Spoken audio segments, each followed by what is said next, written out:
Bonsoir tout le monde, bienvenue à notre première séance de l'année du Conseil de la MRC de Pierre de Sorel. Tout d'abord, c'est ma première séance comme préfet avec vous. Je suis bien heureux de pouvoir jouer ce rôle-là au sein de la MRC. Je remercie Sylvain pour le travail des deux dernières années. Merci Sylvain au nom du Conseil pour ton travail à titre de préfet. Et je voudrais aussi parler peut-être du comité régional culturel d'entrée de jeu, souligner le travail de Diane, qui a été présidente pendant quelques années au comité régional culturel, 6 ans, et qui a passé le flambeau à Richard, donc comme nouveau président. Félicitations Richard pour ta nomination. Merci. On va débuter tout de suite notre ordre du jour avec l'ouverture. La séance est ouverte. On a un absent ce soir. M. Salva est absent aujourd'hui. Lecture et adoption de l'ordre du jour. On va retirer 2 points, les points 12.1 et 12.2 de l'ordre du jour. Est-ce qu'il y avait quelqu'un pour proposer? Patrick et Michel Péloquin. Au point 4, adoption et dépôt des procès-verbaux. 4.1, séance ordinaire du Conseil de la MRC du 8 novembre 2023. Est-ce que quelqu'un propose adoption? Oui. Richard et appuyé de Richard. Au point 4.2, séance ordinaire du Conseil de la MRC du 22 novembre maintenant. Est-ce qu'un membre du Conseil proposé par Denis et appuyé par Alain? Bien, c'est bon pour tout le monde. Point 4.3, c'est un dépôt, réunion du Comité régional de sécurité incendie et civile, le CRSIC. Donc, c'est un dépôt, on n'a pas besoin d'appui ou de proposeur. Au point 5, l'autorisation de paiement des dépenses. Au point 5, donc, vous avez reçu la liste de paiement des dépenses qui totalise pour le mois de janvier 2 681 369,84. Est-ce qu'un membre du Conseil propose l'adoption? Michel Aucoin et Alain Chapdelaine. Merci. C'est bon pour tout le monde pour le point 5? Oui. Au point 6, rapport mensuel des conseillères régionales et conseillers régionaux. Est-ce qu'il y avait vous avez des choses à dire, Richard? Bien, ma première intervention en tant que président du comité culturel, suite au lancement de la politique culturelle qu'on a eu avant les fêtes, bien, on vient de commencer à travailler là, sur le plan d'action. Donc, on est bien content là, du cheminement qu'on parcourt présentement. Et je tiens aussi, personnellement, à remercier Diane pour les 6 ans effectués comme présidente. Puis merci aussi de la confiance que vous avez. Tu vas faire un bon travail, j'en suis certaine. On va travailler fort. Merci, Richard. Est-ce qu'un autre membre du Conseil avait quelque chose à rajouter? Non. On passerait au point suivant, en aménagement du territoire, avis de la MRC sur des documents d'urbanisme. On en a 2 provenant de la municipalité de Saint-Roch-de-Richelieu. Oui, bonsoir. Bonsoir. La municipalité de Saint-Roch-de-Richelieu a adopté le règlement numéro 442-2023, modifiant le règlement de zonage numéro 220, qui vise à augmenter la hauteur maximale d'un bâtiment principal. Et le deuxième règlement est le règlement numéro 444-2023, abrogeant le règlement numéro 360-2013 relatif au plan d'implantation et d'intégration architecturale du vieux rocher. Le nouveau règlement vise à encadrer les travaux exécutés sur un terrain, sur une construction, un ouvrage ou sur une partie de ceux-ci dans la municipalité de Saint-Roch. Donc, notre coordonnatrice à l'aménagement du territoire là, a analysé les 2 règlements et mentionne dans ses rapports que les règlements ne contreviennent pas aux objectifs et dispositions du schéma. Donc, vous recommande de les approuver. C'est bien. Ça prend un proposeur pour les 2. Je vais proposer. Ah, j'ai Diane et Richard. C'est bien. On passe à l'item suivant, 8, l'adoption de règlement et avis de motion. 8.1, l'adoption du règlement numéro 372-24 répartissant les quotes-parts 2024 de la partie 1 du budget entre les municipalités de la MRC de Pierre de Sorel. C'est un bon résumé, là. Donc, effectivement, à la dernière séance, au mois de novembre, on vous avait fait un avis de motion et un projet de règlement. Donc, c'est pour faire suite aux prévisions budgétaires que vous avez adoptées en novembre et qui concernent la répartition des codes-parts de la partie 1 du budget. Donc, les projets qui sont essentiellement là, communs, les dépenses de fonctionnement, fibre optique, transport adapté, là. Donc, les codes-parts doivent être légalement adoptés par règlement. Donc, c'est pour cette raison-là qu'on vous l'a mis à l'ordre du jour.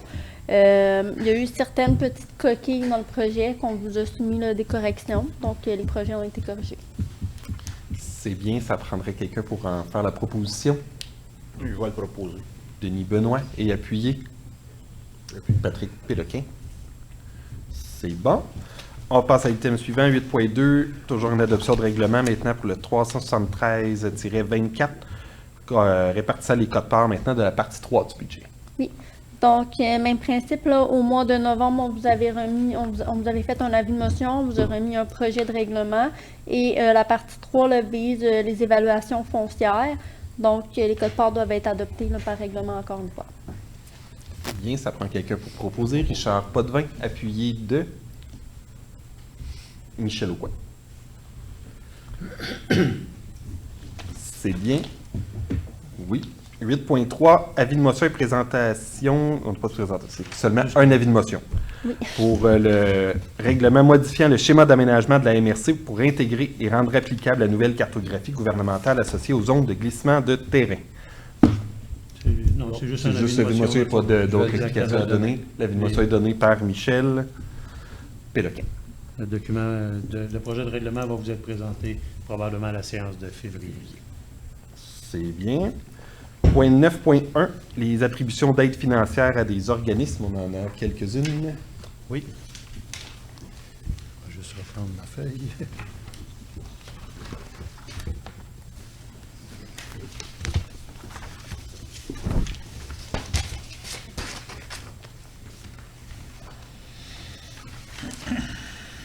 C'est ça. En réunion de travail, vous avez convenu que, dans le fond, le Biofort a déposé une demande pour aider aux frais de transport pour les étudiants des secondaires, pas du secondaire, des 4e, 5e et 6e années du secondaire. Puis à partir de là, les élèves de tout le territoire de la MRC, c'est pas du secondaire, je m'excuse, c'est du primaire. C'est tous les élèves donc du territoire de la MRC qui pourront bénéficier via le service de transport par autobus pour aller au Biofort, voir les expositions et les activités culturelles et éducatives. Alors, ça fait quand même quelques années que vous appuyez la démarche, fait que vous avez convenu pour un montant de 4 000 coopérative de services Internet de Pierre de Sorel aussi pour le projet Parc branché via les services réseau d'Internet. C'est un projet puis récurrent ça aussi. C'est un montant de 5 000 qui a été accordé. Carrefour Jeunesse Emploi pour l'édition 2023-2024 du projet Place aux jeunes. Alors, il y a un montant de 8 500. C'est un montant récurrent aussi. Et puis, École secondaire Bernard Garriépé pour l'Expo Science. C'est une activité qu'ils font depuis quelques années. Et ils demandent l'aide financière de la MRC. Vous avez décidé d'octroyer un montant de 500 $. Alors, ça prendra une proposition pour globalement. Marie Léveillé, Je l'appuie. appuyé de Diane de Tonnancourt. C'est bien pour le point 9.1. 9.2, c'est le dépôt du rapport final du Carrefour Jeunesse Emploi pour le projet Place aux jeunes 2022-2023. Donc, c'est seulement qu'un dépôt. Exact. Le document est déposé. Point 10, maintenant, développement social 10.1, c'est la proclamation des journées de la persévérance scolaire qui vont se tenir du 12 au 16 février 2024 cette année, qu'on souligne partout au Québec, année après année, pour susciter la persévérance et la réussite scolaire avec différents objectifs un peu partout à travers la province. Donc, ça prendrait quelqu'un pour en faire la proposition. Je le propose. Patrick le propose, Patrick Péloquin, appuyé de Denis Benoît. C'est bien. Point 11, Fonds Région Ruralité. 11.1, FRR volet 3 pour l'entente entre la MRC et le Carrefour Jeunesse Emploi. Alors, c'est ça, c'est dans le cadre du projet le très innovant de la MRC qu'on fait en collaboration avec le chantier d'attraction de la main-d'œuvre et aussi le Carrefour Jeunesse Emploi que vous aviez délégué, à qui vous aviez délégué la gestion. Donc, il y a une entente de gestion qui a été faite en liant la MRC et le Carrefour Jeunesse Emploi. Et le ministère des Affaires municipales nous demande certaines modifications.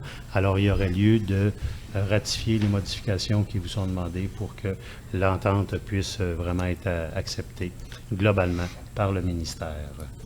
Ça prendra une résolution. Est-ce qu'on a quelqu'un pour proposer? Je propose. Richard Potvin, appuyé de Marie Léveillé. Passe à l'item 12, gestion des matières résiduelles. Point 12.2, la modification de la composition du comité de gestion de matières résiduelles. Alors, c'est une résolution que vous aviez adoptée là, en octobre dernier par laquelle vous autorisiez le dépôt du projet du tunnel pour des demandes d'aide financière. 12.2. C'est la composition du comité de gestion de matières résiduelles. Je pensais qu'on l'avait enlevé. Excuse, ça va être... on l'a enlevé il me semble. C'est 14.2 qu'on nous a. Oui, C'est ça, c'est une erreur. Tantôt, tu as dit 12.2, mais c'est 14.2. 14.2 qu'on a retiré. 12.2, on l'a maintenu. Oui, mais au J'ai début... dit 12.2. Oui, c'est ça. Ah, c'est 14.2.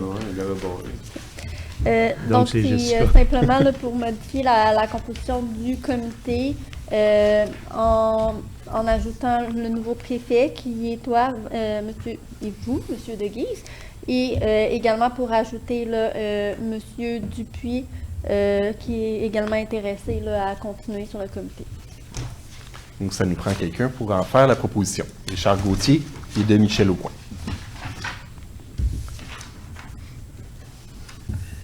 Maintenant, le point 13.1, c'est la confirmation de l'engagement de la MRC pour payer la part des coûts admissibles au projet de tunnel cyclable.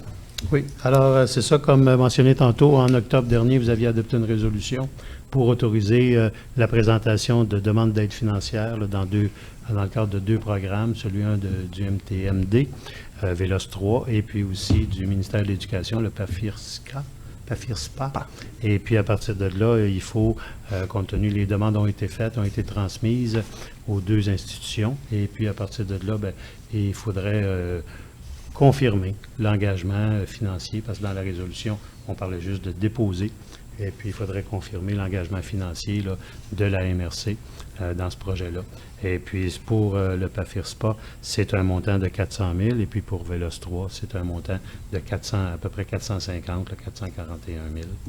Alors, ça prendrait une résolution pour engager, mais dans le fond, vous confirmez l'engagement financier, mais c'est en fonction de la réalisation du projet, ultimement. Effectivement. Donc, on a besoin d'une proposition. Je vais le proposer. Diane de Tonnancourt le propose. Patrick Péloquin appuie. C'est bien pour le point 13.1. On passe au 13.2, ratification de la demande d'aide de la MRC au ministère des Transports dans le cadre du programme Vélos pour l'entretien de la piste cyclable.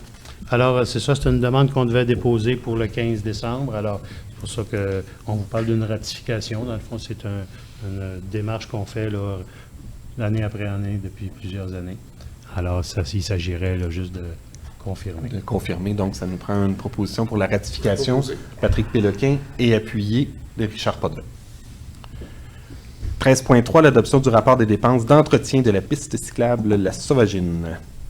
Oui, Jessica, tu vas pouvoir élaborer?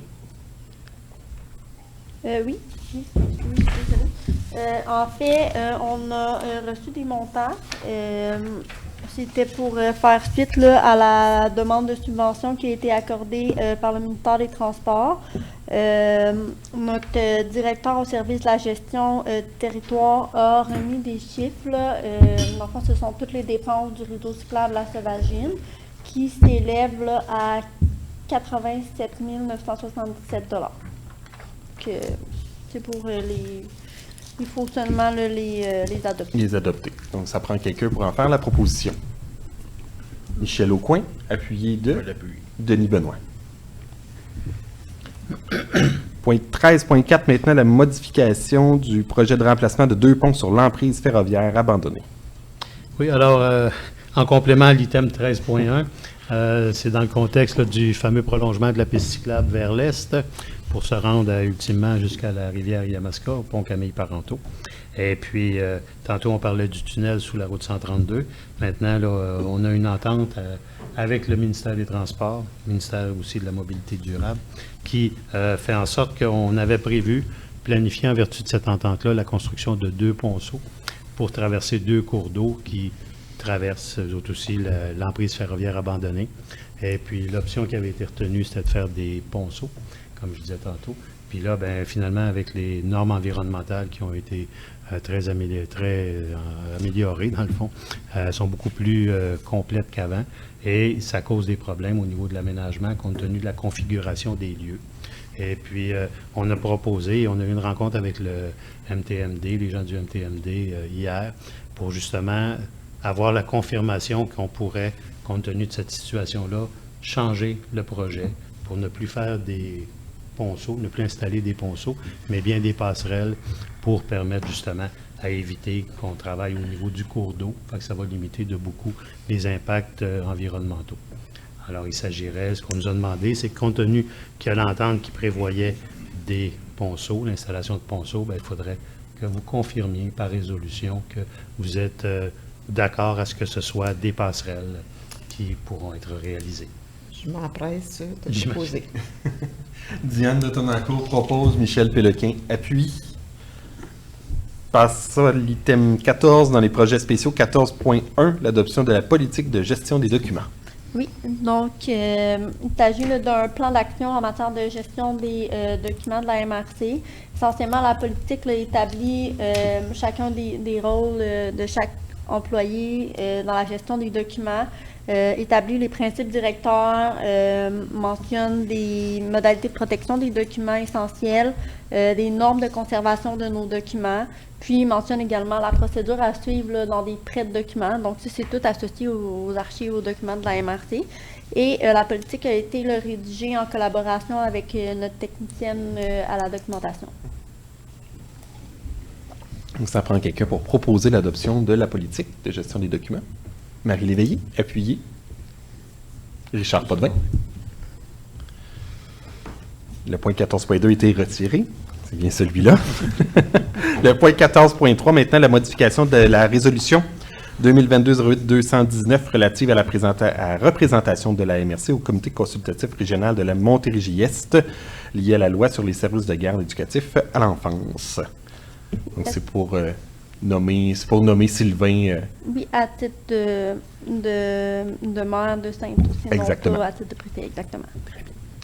Donc, ça prend quelqu'un pour en faire la proposition. Alain Chapdelaine et appuyé de Michel Aucoin. C'est bien.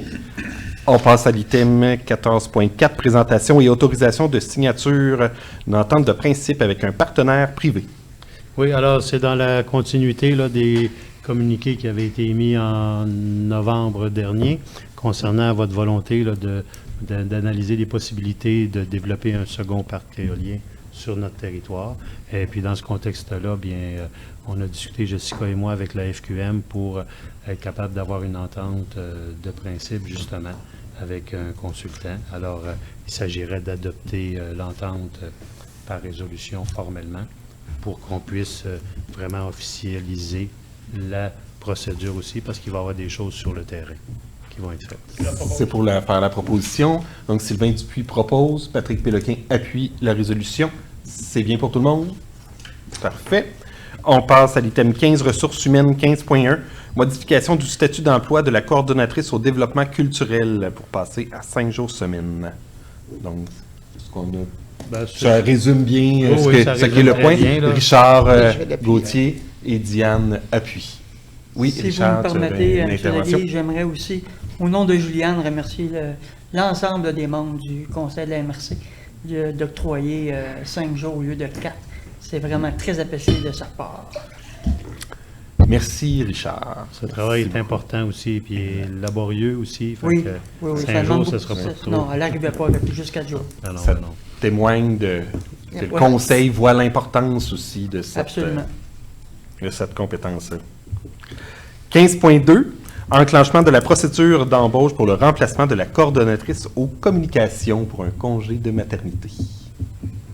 Ça résume bien? Ça prend quelqu'un pour en faire la proposition. Richard Gauthier est appuyé de Richard Potvin. Félicitations. Je voudrais en profiter pour souhaiter bravo à Mme Benoncourt là, pour cette très jolie nouvelle. Là. Exactement. Et quand tu seras rendu là, on te souhaitera un excellent congé de maternité. Un excellent congé de maternité. On passe à l'item 16, sécurité publique. 16.1, autorisation de signature de l'entente avec la Sûreté du Québec concernant le service des cadets pour l'été 2024 et établissant la répartition des coûts. Oui, donc la Sûreté du Québec nous a soumis là, un projet d'entente que je vous ai acheminé. Et puis, il s'agit là, de répartir également les heures selon les municipalités. Donc, ce serait 4 heures pour Massouville, 4 heures pour Saint-Aimé. Saint-Joseph, ce serait 145,5 heures. Saint-Ours, 30 heures. Saint-Robert, 7 heures. Sainte-Anne, 16 heures. Saint-Roch-de-Richelieu, 40 heures. Sorel-Tracy, 145,5 heures. Yamaska, 4 heures. Et Saint-David, 4 heures, là, pour un total de 400 heures. Et la MRC investirait un 10 000 $ qu'il faut confirmer. Oui. Donc, ça en prend un proposeur pour officialiser le tout. Patrick Péloquin propose et appuyé de Denis Benoît. Passe au point 17.1, l'analyse des demandes d'appui reçues. On en a aussi quelques-unes. Oui. Donc, la première demande d'appui est en provenance de la MRC d'Antoine Labelle, qui dénonce les nouvelles dispositions de la loi sur l'accès à l'information par l'entremise de la loi 25. Donc, il mentionne que la loi modifiée amène un fardeau administratif important et supplémentaire dans un contexte de pénurie de main-d'œuvre et que les dispositions là, sont imprécises et difficiles d'interprétation, d'autant plus que si on n'applique pas comme il faut, les municipalités, les organismes municipaux peuvent avoir une pénalité allant jusqu'à 150 000 $. Donc, il nous faudrait un proposeur secondaire là, pour appuyer la la demande. demande. Est-ce que quelqu'un propose l'appui? Richard Potvin, Diane, pour appuyer.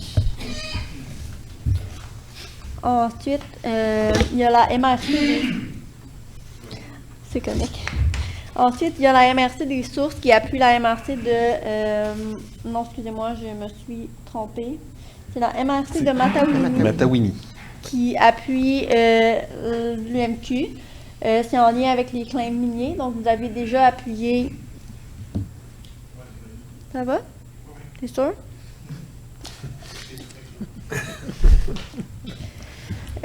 Vous avez déjà appuyé le projet de loi 392 qui demandait la suspension de la délivrance de claims miniers pour une période de 2 ans. Cette fois-ci, c'est un petit peu différent. On va plus loin dans la demande. Donc, on demande de modifier la loi sur les mines pour interdire à une personne physique d'être titulaire d'un claim, d'obliger la détention d'une certification en matière d'exploitation minière pour effectuer tous les travaux d'exploration minière, et également d'introduire un mécanisme qui permet d'informer et de prendre en compte les préoccupations des municipalités quant aux travaux d'exploration minière qui ne constituent pas des travaux d'exploration minière à impact. Et finalement, on demande là, de modifier un règlement pour élargir la définition de travaux d'exploration à impact.